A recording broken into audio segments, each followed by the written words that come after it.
এবং সেই কারণে গরুর কোনোদিন বৃন্দাবনে আসে না।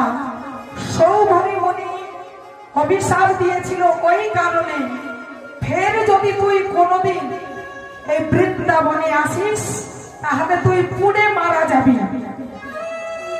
সেই দিন থেকে গরুর বৃন্দাবনে আসে না।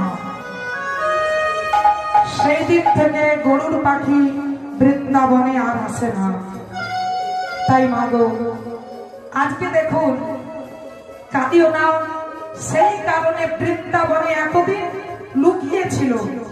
ভগবান বলছে, শোনো কালিও, তুমি আর এখানে থাকবে না, তুমি এবার চলে যাও রমণক দ্বীপে। কিন্তু কালিও নাগ বলছে, শোনো প্রভু, আমাকে গরুর আক্রমণ করবে, গরুর পাখি